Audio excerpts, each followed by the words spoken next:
आधा पूर्ण हो चुकल बड़े देवी।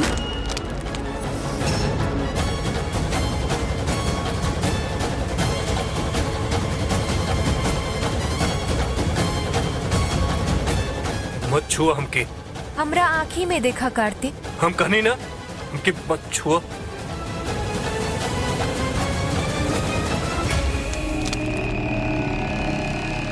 कितना महत्वपूर्ण कार्य बा रूपवती के समक्ष ओकरा के पूर्ण करे खातिर, और ई बाकी कार्तिक के देखला में आपन समय व्यर्थ कर दिया। कुछ करी देवी, रहुआ रूपवती के जितना बुद्धिहीन समझतानी वो उतना बुद्धिहीन ना बिया।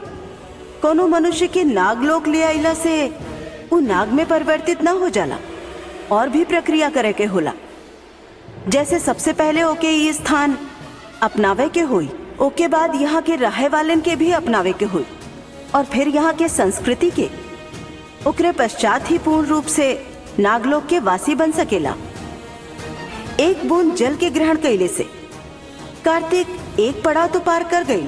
अब अपने इच्छा अनुसार ओकरा के दूसरा और तीसरा पड़ाव पार करे के हुई। फिर ओकरा के नाग में परिवर्तित होवे से केहू न रोक सकेला। हर पड़ाव के पार कैला के बाद ओकरे भीतर के नाग प्रवृत्ति तीव्र होत जाई, और जैसे ही ओकर मन परिवर्तित हो गई फिर वो कबो मनुष्य न बन पाई।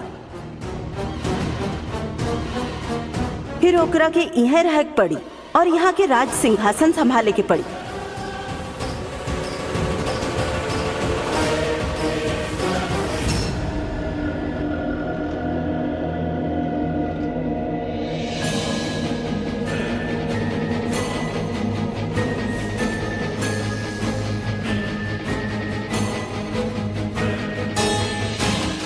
बंधन से खुद के कैसे छुड़ाई मैया?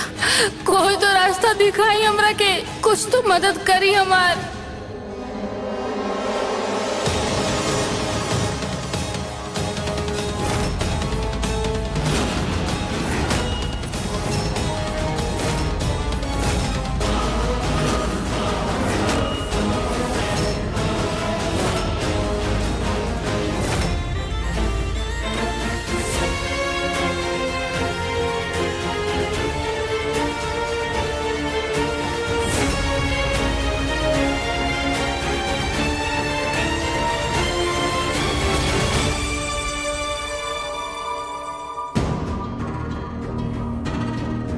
वृक्ष के नाम काहे परिवर्तित होत बा देवी? जब रूपवती कार्तिक के एह वृक्ष से बंधले रही तब ओकरा के एक संबंध हो गई रहा एह वृक्ष से, और अंतिम पड़ाव पार होए के बाद जैसे ही कार्तिक पूर्ण रूप से परिवर्तित हो जाए, ई वृक्ष के रंग भी पूर्ण रूप से परिवर्तित हो जाए।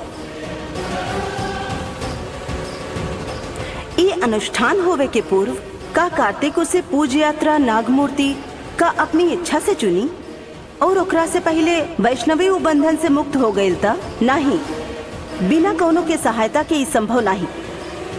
और यहाँ तो षष्ठी की शक्तियाँ भी कार्य न करेला, और वैष्णवी भी कुछ न कर पाए। शीघ्र ही पिंजरा और छोट हो जाये, तहरा शरीर के चीर टंके, फिर तू हमार भोजन बन जाबू। एमे इतना घबराइला के का बात बा? तू हनुमान जी के ए मंत्र के जाप कर। ओम हं हनुमते रुद्रात्मकाय होम फट। ओम हम हनुमते रुद्रात्मकाय होम फट। ओम हम हनुमते रुद्रात्मकाय होम फट।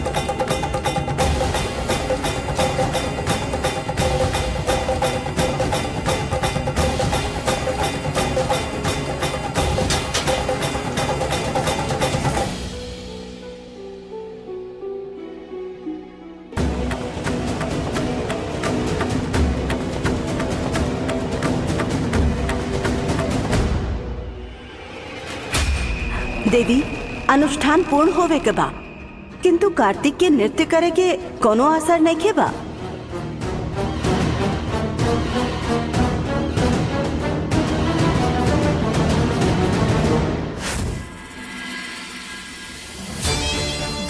प्रेम करेला न कार्तिक वैष्णवी से, त अब ओकर इहे प्रेम ओके तीसरा पड़ाव पार करे के मजबूर करी।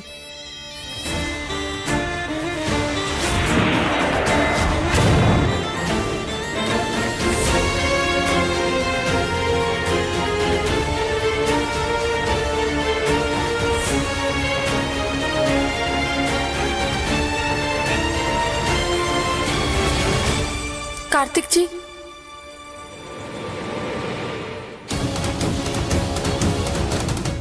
वैष्णवी, हमके पता रहल कि तू जरूर रही पूरा यकीन रहे हमके। रवा यहाँ रहनी है कार्तिक जी, था हमरा के तो अभी की पड़त ना। ई छलावे के का मतलब बा देवी?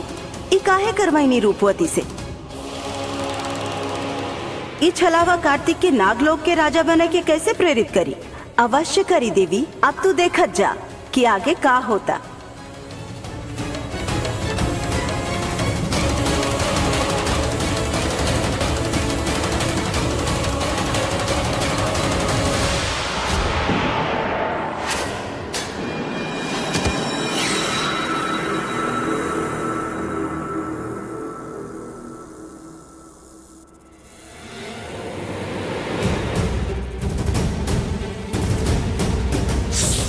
वैष्णवी,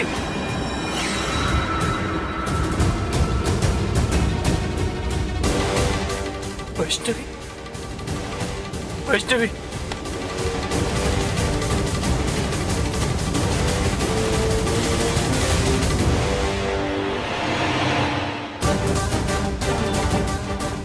वैष्णवी उठ। वैष्णवी, तू हमके हासिल करना चाहता हूं ना? वो नामुमकिन बा। ऐसे कि हमार जिंदगी हमार वैष्णवी का अमानत हो, और तू ओकरे कही ये का कह देलू तू? तुहार धर्म पत्नी जीवित हो सकेली, किंतु तबे कि जब हम तोहके जौन कहे तू ऊ करब तब।